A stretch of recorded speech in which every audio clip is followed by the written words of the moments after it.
코로나 때문에 많이들 육체적으로 힘드신 분이 많이 계십니다. 육체적으로도 여러분 건강하시고 또한 영적으로도 강건한 한 주가 되시길 축복합니다. 다시 한번 영적으로 강건한 한 주가 되십시오. 할렐루야. 아멘. 코로나 이야기를 안 할 수가 없습니다. 한국 땅에 이 코로나가 상륙한 지 벌써 1년이 됐다고 합니다.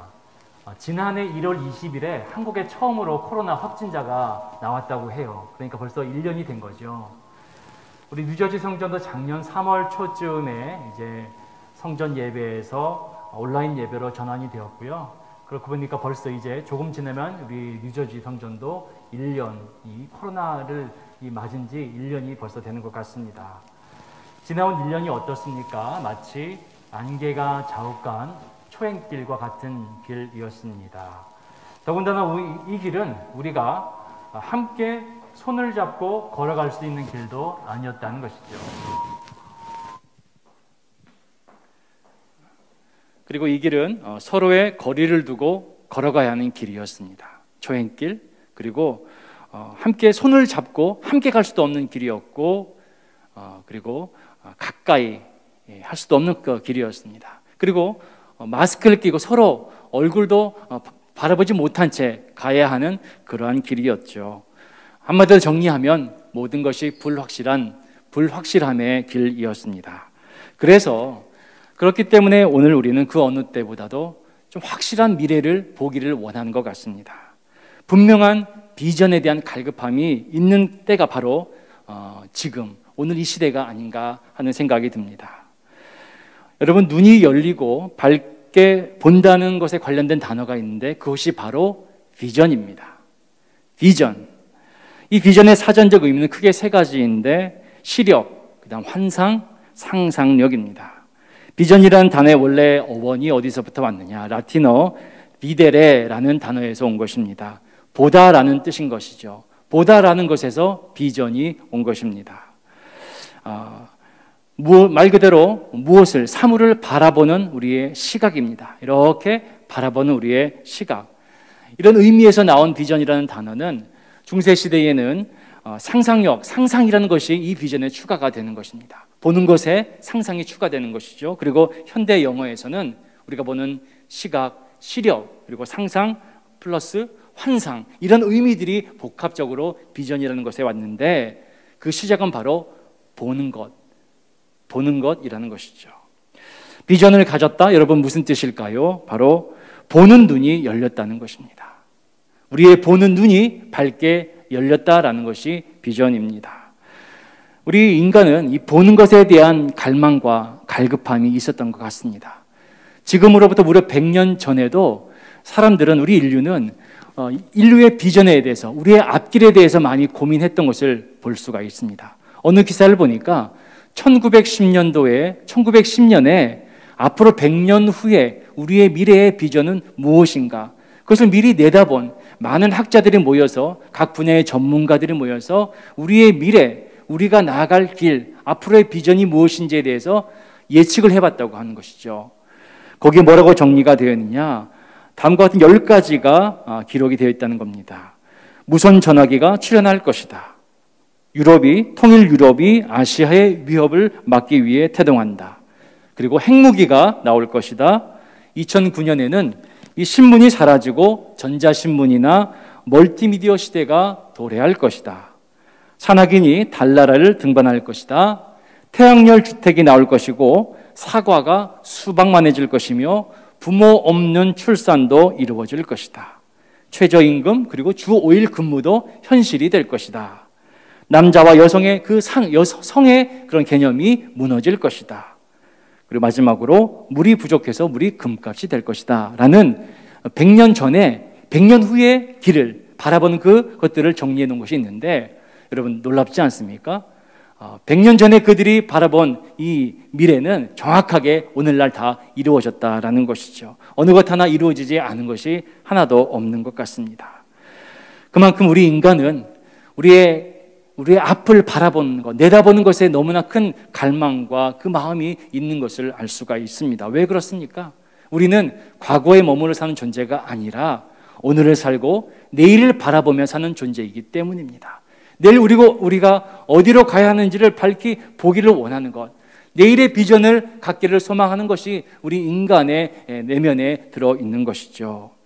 그렇다면 여러분, 우리는 우리 안에 있는 그 비전에 대한 갈망, 그런 욕망의 시작이 무엇이며, 그렇다면 우리 인간이 가진 비전의 그 본래의 의미는 무엇인지를 성경을 통해서 한번 살펴볼 필요가 있는 것입니다. 다시 말하면 창조주 하나님에 의해 지음받은 우리 인간이 본래 어떠한 비전을 가지고 이 땅에 나오게 되었는지, 이 땅에 존재하게 되었는지를 살펴본다는 것이죠. 창세기 1장 27절 말씀에 하나님이 자기 형상 곧 하나님의 형상대로 사람을 창조하시되 남자와 여자를 창조하시고, 성경은 말씀합니다. 인간은 본래 누구의 형상을 따라서요? 하나님의 형상을 따라서 지음받은 존재라고 말하고 있습니다. 그 말은 뭘까요? 이 말은 곧 우리 인간에게 처음 주신 비전은 바로 하나님의 형상을 따라서 하나님의 비전을 우리에게 주셨다는 것을 우리는 알 수가 있습니다. 우리 인간은 하나님이 지으셨고, 그 지으실 때 하나님의 형상을 따라 지으셔서 우리의 비전은 바로 하나님의 비전을 가지고 이 땅에 오게 되었고, 그리고 그 하나님의 비전, 하나님의 안목을 가지고 세상을 바라보며 하나님이 맡기신 일들을 감당하는 존재로 우리는 태어났다는 것입니다. 하나님의 형상대로 창조된 인간은 하나님의 비전을 가지고 하나님이 맡기신 자리에서, 하나님이 보내신 자리에서 하나님의 비전으로 바라보며 우리 사명을 감당해야 합니다. 그때 인간은 하나님이 보시기에 가장 아름다운 존재가 되는 것입니다. 그때 바로 우리 인간은 하나님과 가장 아름다운 샬롬의 관계에 들어가는 것이죠. 이것이 바로 창조 때의 하나님과 우리와의 관계였습니다. 하나님 우리를 지으시고 우리는 하나님의 안목으로 세상을 바라보며 주어진 일에 최선을 다하는, 순종하는 인생들로 우리가 살고 있었다는 것입니다. 창세기 1장 28절 말씀에 하나님이 그들에게 복을 주시며 하나님이 그들에게 이르시되 생육하고 번성하여 땅에 충만하라, 땅을 정복하라, 바다의 물고기와 하늘의 새와 땅에 움직이는 모든 생물을 다스리라 하시니라. 하나님께서 우리를 창조하실 뿐만 아니라 또 우리에게 귀한 사명도 맡기십니다. 이 사명을 어떻게 감당해야 됩니까? 하나님이 주신 하나님의 비전을 가지고 이 땅을 바라보는 것입니다. 그리고 하나님의 안목으로 이 땅의 일들을 우리가 감당하는 것이 바로 하나님이 원하시는 우리 인생의 창조의 목적인 것이죠. 그러므로 여러분, 이와 같은 맥락에서 보면 우리 인간의 창조의 본연의 목적은 다른 것이 아니라 하나님의 뜻에 순종하며 사는 것입니다. 하나님의 비전을 가지고, 하나님이 나에게 주신 그 비전의 안목을 가지고 순종하는 삶을 통해서 하나님의 기쁨과 영광이 되는 삶을 사는 것, 이것이 바로 우리 인생의 목적이 된다는 것이죠. 사랑하는 여러분, 하나님께서 우리를 창조하신 그 창조의 목적에 합당한 순종하는 여러분이 되시기를 주님의 이름으로 축복합니다.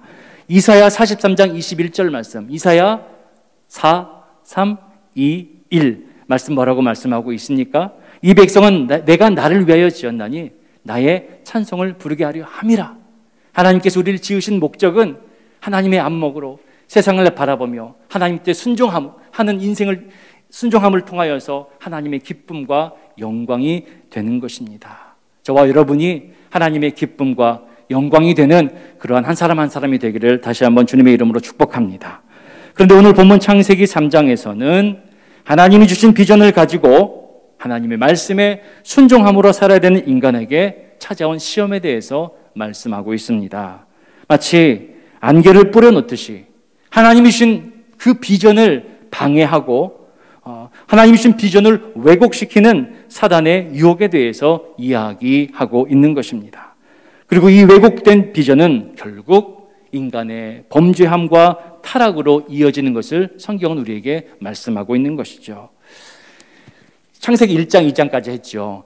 우리가 성경을 공부할 때에 창세기 3장이 되면은 이제 딱 때가 되면 나오는 논쟁이 있습니다. 뭐냐? 남자와 여자 중에 도대체 누가 이 죄를 인간 세상에 들어온 거냐? 성경 공부하다 보면요, 막 싸우시더라고요. 남자분들은 뭐라고 말씀하는지 아세요? 우리 남자들은 절대 선악과를 안 먹으려고 했는데 여자들이 줘서 먹었다고 여자 탓을 하는 걸 보게 됩니다. 그렇죠? 그런데 여성분들은 뭐라고 말합니까? 나도 사실은 안 먹으려고 했는데 뱀이 꼬드겨서 먹었다라고 말합니다. 그런데 그래도 하나님이 한 몸이라고 나에게 주신 나의 반쪽, 내 남편을 위해서 이 좋은 것 챙겨주려고 줬는데 이것도 뭐라 하면 도대체 어떻게 하란 말이냐라고 하시는 분들이 바로 여성분들이죠. 아마 이 창세기 3장 말씀을 우리가 공부하다 보면은 우리 여성분들이 많이 곤란해질 때가 있습니다. 그런데 여러분, 창세기 3장에서 뱀이 하와에게 한 말을 주목해 보면 여성분들은 힘을 내실 필요가 있습니다. 결코 여자분들 탓이 아닌 것을 우리는 이 성경 말씀에서 발견할 수가 있습니다. 제가 오늘 우리 여성분들에게 힘을 드리려고 이 말씀을 나누는 것입니다. 3장 1절의 말씀을 보면 이 뱀이 여자에게 말할 때 하와에게라고 말하지 않습니다. 뭐라고 말하죠? 너희더러, 너희에게 말하는 겁니다. 너희는 누구일까요? 아마도 하와 말고는 아담 아니겠습니까? 3절에도 너희는 먹지 말고, 하와야 너는 먹지 말고가 아니라 너희는, 그리고 4절에도 너희가 결코 죽지 아니하리라. 아마도 이 사단의 유혹은, 뱀의 유혹은 하와 한 사람의 유혹이 아니라 하와와 아담을 포함한 모든 우리 인류를 향한, 인생을 향한, 인간을 향한 유혹이었음을 말하고 있는 것이죠. 결코 여러분, 여성분들 좌절하고 낙심하지 마십시오. 결코 여러분의 탓이 아닙니다. 6절을 보면은 자기와 함께한 남편에게도 주매 함께하다라고 나오지요. 이 함께하다가 하나님께서 남자와 여자를 창조하시고 둘이 한 몸이 되게 하셨다는 관계적인 함께도 있지만 이 함께의 의미에는 공간적인 함께라는 의미도 들어있는 것입니다. 에덴 동산에 아담이 가면 어디를 가겠습니까? 하와 몰래 멀리 마실 다녀온 건 아닐 것입니다. 함께라는 의미에는 공간적인 의미, 뱀이 하와를 유혹할 때도 아마 아담은 지척에 하와가 알 수 있는 그 공간에 있지 않았을까요? 성경학자는 이렇게도 이 해석을 하기도 하는 것이죠. 결정적으로 여성분들 힘내십시오. 창세기 2장에 보면은 하나님께서 명령하십니다. 2장 16절에 이르시되 동상 각종 나무의 열매는 내가 임의로 먹되 선악을 알게 하는 나무는 먹지 말라. 내가 먹는 날에는 반드시 죽으리라 하시니라. 먹지 말라고 명령한 것은 누가 받은 겁니까? 아담이 받은 거예요. 하와는 난 못 들었어야 하면 그만인 겁니다. 그래서 여성분들 힘내십시오. 가만히 들여다보면은 하나님께서는 아담에게 이 명령을 주셨고, 그런데 오늘 본문 창세기 3장을 보면은 우리가 무엇을 주목해야 되는지 잘 발견해야 됩니다. 오늘 창세기 본문의 3장은 누가 죄악을 가져왔는가, 또는 이 본문에서 죄악의 기원이 어디인가를 말하는 것이 아니라는 겁니다. 누가 죄를 가져왔고 인간 세상에 들여왔고 이 죄악이 어디서부터 왔는지를 말하는 것이 아니라 더 중요한 한 가지가 있다는 것이죠. 원래 이 선과 악은 아담과 하와가 범죄하기 이전부터 이미 존재하고 있었던 것입니다. 선악을 알게 하는 나무가 하나님이 창조하신 동산의 중앙에 이미 있었지요. 2장 9절의 말씀에 보면은 하나님이 그 땅에서 보기에 아름답고 먹기에 좋은 나무가 나게 하시니 동산 가운데는 생명나무와 선악을 알게 하는 나무도 있더라. 선과 악의 문제는 이미 아담과 하와의 인류의 범죄 이전부터 존재하고 있었다는 것입니다. 그렇다면 우리가 이 3장의 말씀을 통해 집중해야 될 것은 무엇일까요? 그것은 바로 죄악이 누구로부터, 어디서부터 왔느냐가 아니라 죄의 핵심은 바로 죄의 핵심이 무엇인가 하는 것인데 그것은 바로 5절의 말씀입니다. 너희가 그것을 먹는 날에는, 그 다음 뭐죠? 너희 눈이 밝아져. 눈이 밝아지는 것. 바로 죄의 핵심은 비전의 문제였다는 것입니다. 죄가 어디서부터 왔고 그 기원이 무엇인지, 누가 이것을 가져왔는지가 중요한 것이 아니라 죄악은, 이 선과 악은 범죄 이전부터, 타락 이전부터 있어 왔는데 이 죄의 유혹은 오늘날도 우리의 삶 가운데 끊임없이 찾아오는 것이고, 이 죄의 핵심은 무엇이냐? 바로 사단이 하와를 유혹할 때에 비전의 문제를 걸고 넘어졌다는 것입니다. 보는 것의 문제를 걸고 넘어졌다는 것입니다. 사단은 하나님과 우리 사이에서 영적인 안개를 뿌려서 하나님의 비전을 방해하는 것이 사단입니다. 하나님이 주신 비전이 아닌 다른 비전으로 우리를 미혹하고 유혹하는 것이 사단인 것을 우리는 분명히 알아야 됩니다. 여러분, 사단의 목적은 분명합니다. 하나님이 주신 비전을 왜곡시키는 것입니다. 하나님이 우리 인생에 주신 그 비전을 왜곡하고 잊어버리게 만드는 것입니다. 동산 중앙에 있는 나무의 열매에 대해서 하나님 말씀하셨지요. 3절에 너희는 먹지도 말고 만지지도 말라 너희가 죽을까 하노라. 그런데 사단이 어떻게 유혹합니까? 너희가 결코 죽지 아니하리라. 사단은 하나님의 비전을 불신하게 만듭니다. 사단은 하나님의 비전을 왜곡하여서 그 비전을 불신하게 만드는 것이죠. 여러분, 사단의 목적은 하나님의 창조의 목적과 사명을 잊어버리고 우리가 그 사명에서 벗어나도록 하는 것을 알아야 됩니다. 5절의 말씀을 보면 너희가 그것을 먹는 날에는 너희 눈이 밝아져 하나님과 같이 되어 선악을 알 줄 하나님이 아심이니라. 눈이 밝아지면 어떻게 된다고요? 하나님처럼 선악을 분별할 줄 알게 된다는 겁니다. 여러분, 선악을 분별한다는 의미가 무엇일까요? 선과 악을 안다는 것. 이 세상에 있는 선과 악을 분별하고 구별할 줄 안다는 것은 어떻게 보면 세상의 모든 돌아가는 일들을 다 안다는 것입니다. 선, 악. 세상에 존재하는 그 모든 것이 선과 악으로 나뉩니다. 그것을 다 분별할 수 있다는 것은 하나님처럼 전지전능하신 하나님과 같이 된다는 것을 말하는 것이죠. 그런데 사단은 바로 이 전지전능한 하나님이 가지신 창조주의 능력을 너도 가질 것이다 라고 말합니다. 다른 말로 하면은 우리의 인간의 한계를 깨뜨리는 것, 하나님이 우리를 창조하신 인간의 목적과 그 범주를 깨뜨리는 것입니다. 하나님의 뜻을 깨뜨리고 사단의 그 나의 뜻에 우리의 비전을 맞추도록 하는 것이죠. 하나님 인간을 창조하신 목적과 뜻은 무엇입니까? 다시 한번 말씀드리지만 하나님이 주신 비전을 가지고 하나님이 보내시고 맡기신 자리에서 순종함으로 하나님의 기쁨과 영광이 되는 것입니다. 그러나 사단은 이 하나님의 비전을 왜곡하여서 하나님의 기쁨이 아니라 나의 기쁨을 위해 살도록 만드는 것이 사단의 유혹과 시험이라는 것입니다. 그리고 이것은 결국 불순종과 죄악으로 이어지는 것을 우리는 알게 되는 것이죠.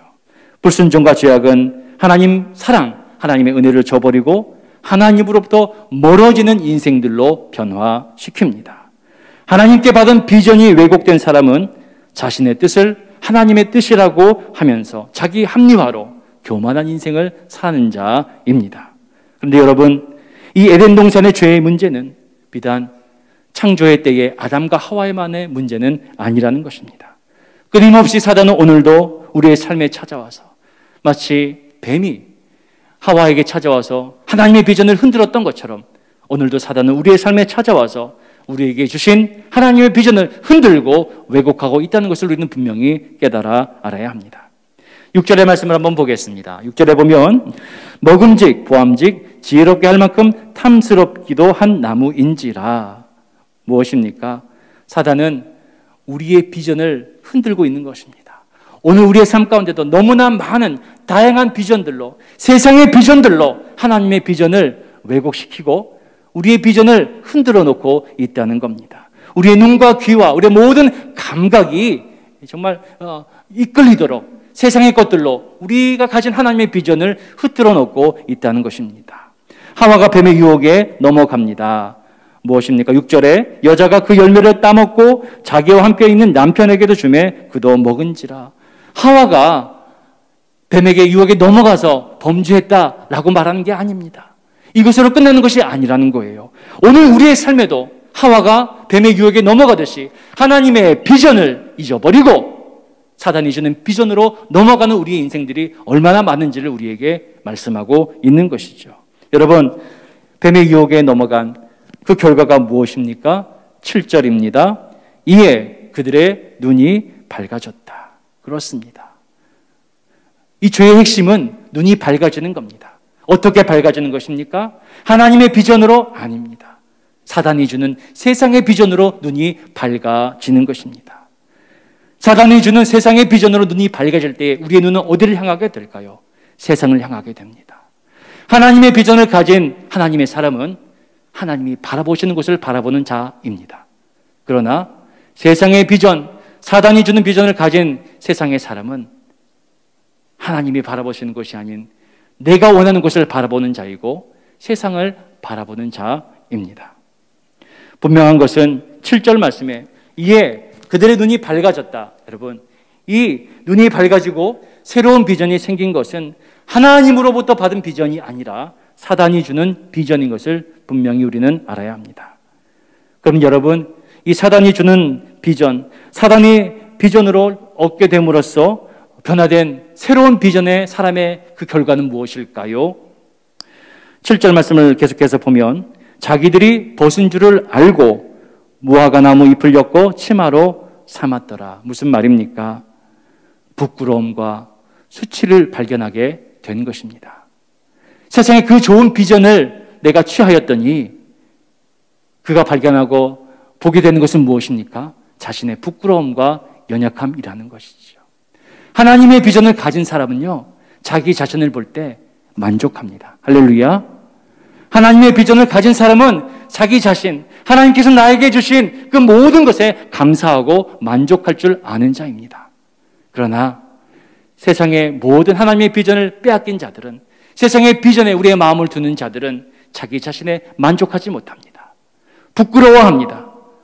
더욱더 좋은 것을 취하기 위해서 욕심을 부립니다. 이것이 바로 세상의 비전을 가지고 살아가는 사람들인 것이죠. 8절의 말씀입니다. 그들이 그날 바람이 불 때 동산에 거하시는 여호와 하나님의 소리를 듣고 아담과 그의 아내가 여호와 하나님의 낯을 피하여 동산 나무 사이에 숨은지라.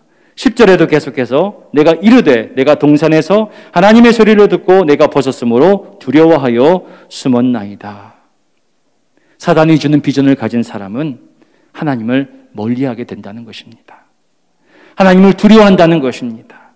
하나님의 비전을 가진 사람은 샬롬, 하나님과 샬롬, 평안한 관계 가운데 하나님의 말씀에 순종하며 하나님 보시기에 좋았더라, 또 하나님의 기쁨과 영광이 되는 삶을 살아야 되는데 세상의 비전을 가지고 살아가는 자들은 하나님 앞에서 부끄러움밖에 드릴 것이 없고 만족함이 아닌 부끄러움, 그리고 감사와 사모함과 기대감이 아닌 두려움으로, 떨림으로 점점점 하나님의 일에서 멀어지는 것, 이것을 우리는 분명히 알아야 되는 것입니다. 여러분, 세상의 비전을 가지고 하나님의 일에 가까이 오는 사람 본 적이 없습니다.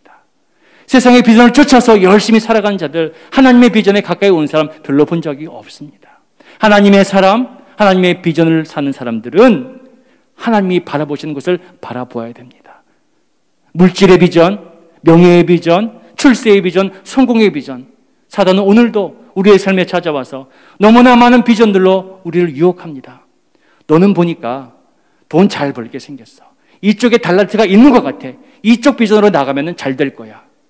출세, 성공, 명예, 다양한 비전들로 우리의 삶에 찾아와 하나님이 주신 본연의 비전을 흩뜨러뜨리고 왜곡시키는 것이 바로 사단의 전략이라는 것이죠. 결과는 무엇입니까? 불순종이며 하나님과 멀어지는 것입니다. 하나님의 사역에서 멀어지는 것이고 하나님의 영광에서 멀어지는 것입니다. 이것이 바로 사단이 주는 새로운 비전, 불순종의 결과물이고 우리 안에 욕심의 결과물입니다. 야고보서 1장 15절 말씀은 욕심이 잉태한 즉 죄를 낳고 죄가 장성한 즉 사망을 낳느니라. 하나님의 사람은 욕심이 아닌 만족하는 사람들입니다. 하나님의 비전의 사람은 감사하는 사람입니다. 죄악으로, 욕심으로 멸망의 길을 가는 자가 아니라는 것이죠. 사랑하는 여러분, 언제나 우리는 더 좋은 것을 보기를 원하며 삽니다. 그게 우리 인간의 안에 있는 내면 아닙니까? 그리고 지금 그 어느 때보다 더 좋은 것을, 더 확실하고 밝은 길을 보기를 원하는 때 우리는 살고 있습니다. 그때 사단은 우리에게, 오늘도 우리에게 찾아와서 말합니다. 확실한 비전이 있어. 더 좋은 비전이 있다고 우리에게 속삭입니다. 사랑하는 여러분, 오늘 우리는 지금 하나님과 아름다운 샬롬의 관계의 길을 걷고 있는 줄 믿습니다. 지금 이 순간 여러분, 사단의 그 유혹의 음성에 미혹되는 자들이 되지 마시기 바랍니다. 때로는 우리가 신앙생활을 열심히 하면서도 이 사단의 이 음성에, 사단이 주는 새로운 비전에 혹하고 미혹이 될 때가 있지요. 신앙생활에 오래 하다 보면은 매너리즘에 빠지기도 하고 때로는 교회의 비전에 대해서 이야기하기도 합니다.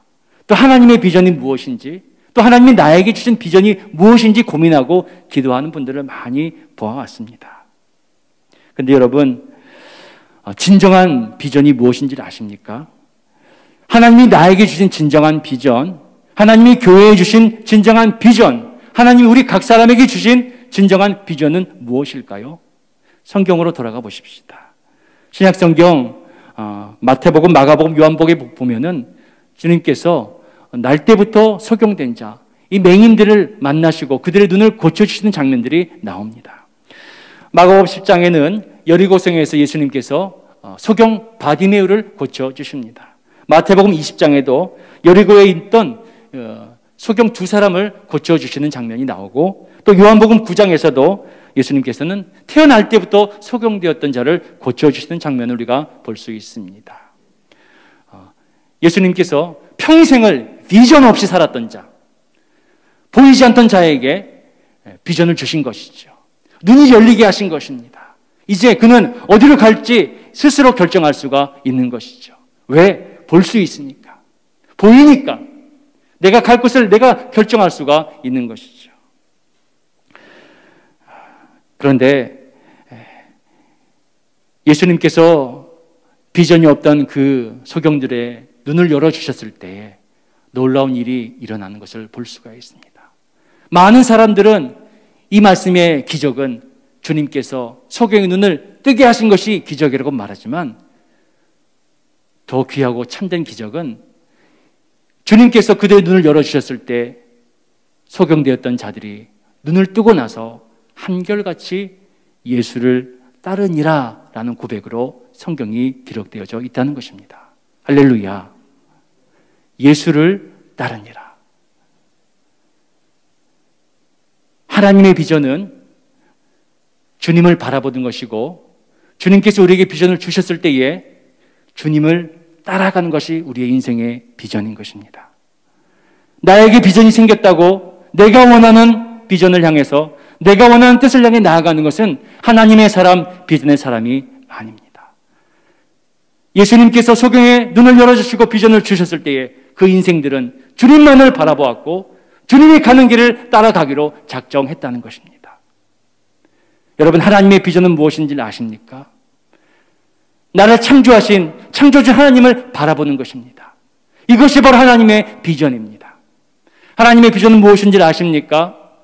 나에게 하나님의 비전을 주신 그 하나님의 뜻대로 하나님이 바라보는 것을 바라보는 삶을 사는 것이, 이것이 바로 하나님의 비전인 것입니다.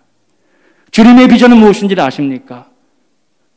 죄로 어두웠던 우리의 인생을 생명의 빛으로 우리의 눈을 열어주시고 이제 주님을 보는 자가 되게 하시고 주님이 가시는 그 복음의 길을 향해서 우리도 따라오도록 우리에게 비전을 주신 것이 바로 주님의 비전이라는 것입니다. 할렐루야. 사랑하는 우리 성도님 여러분, 하나님의 사람, 비전의 사람 되시기를 축복합니다. 주님이 주신 비전으로 주님을 바라보는 자, 주님이 가시는 그 길 따라가는 자, 그런 비전의 사람이 되시기를 주님의 이름으로 축복합니다. 마태복음 4장 20절에 그들이 곧 그물을 버려두고 예수를 따르니라. 주님을 만나고 새로운 인생의 비전이 생긴 제자들도, 그 어부들도 모든 것을 버려두고 예수를 따라갔습니다. 여러분, 이것이 바로 비전인 것입니다. 하나님의 비전이며 주님의 비전인 것입니다. 마태복음 4장 22절에 아버지를 버려두고 예수를 따르니라. 그리고 마태복음 20장 34절에도 예수께서 불쌍히 여기사 그들의 눈을 만지시니 보게 되어 그들이 예수를 따르니라. 마가복음 10장 52절에도 예수께서 이르시되 가라, 내 믿음이 너를 구원하였으니 그가 곧 보게 되어 예수를 길에서 따르니라. 할렐루야. 비전은 내가 원하는 것을 보는 것이 아니라 주님이 바라보는 것을 바라보는 것이고 주님을 따르는 것이 우리 인생의 비전, 하나님이 우리를 창조하신 우리 인생의 창조의 목적이라는 것입니다. 사랑하는 여러분, 하나님의 사람이 되십시오. 비전의 사람이 되십시오. 하나님께서 우리를 창조하신 목적을 잊지 마십시오. 사단이 우리를 미혹하고 흔드는 세상의 비전에 하나님의 비전을 빼앗기고 무너지는 자가 되지 마시길 바랍니다. 우리는 하나님이 주신 비전을 가지고 하나님이 보내시고 맡기신 삶의 자리에서 순종하고 감사하고 만족하고 그것을 통해서 하나님의 영광을 드러내는 그러한 인생으로 창조되었다는 것을 기억하시기 바랍니다. 오늘 저와 여러분이 각자의 삶의 자리가 다 있습니다. 하나님께서 우리를 그 자리에 보내셨습니다. 여러분을 그 자리에 보내실 때에 저와 여러분에게 하나님의 안목, 하나님의 비전을 주시고 그것을 감당하도록 여러분의 자리에 보내신 것을 믿으시기 바랍니다. 여러분의 자리에서 사단이 주는 유혹에 세상의 비전에 흔들리며 하나님의 일을 잊어버리지 마십시오. 그 자리에서도 변함없이 우리가 바라볼 것은 바로 하나님이 바라보는 곳, 주님이 바라보시는 곳, 우리의 각 자리에서 그곳을 바라보면서 맡기신 일 순종하고 감당하는 저와 여러분이 되기를 주님의 이름으로 축복합니다. 우리는 비전을 이야기하면서 비전 사모한다고 하면서 주님의 비전이 아닌 다른 비전에 우리의 마음을 빼앗기고 마음을 두고 살 때가 너무나 많이 있습니다. 여러분, 온전히 주님을 바라보십시오. 둘러싼 환경이나 사람에 흔들리지 마십시오. 하나님의 사람, 비전의 사람은 주변의 것에 흔들려서는 안 됩니다. 왜? 주님만, 하나님만 바라보기 때문입니다. 그리고 하나님의 길을 가기 때문입니다. 여러분, 지금 너무나 보이지 않는 그 길을 우리가 걷고 있지 않습니까? 그러나 분명한 것은 이 길에 하나님이 함께 하십니다. 그리고 이 길을 걸을 수 있을 만한, 감당할 만한 비전을 우리에게 주셨다는 것을 믿으십시오.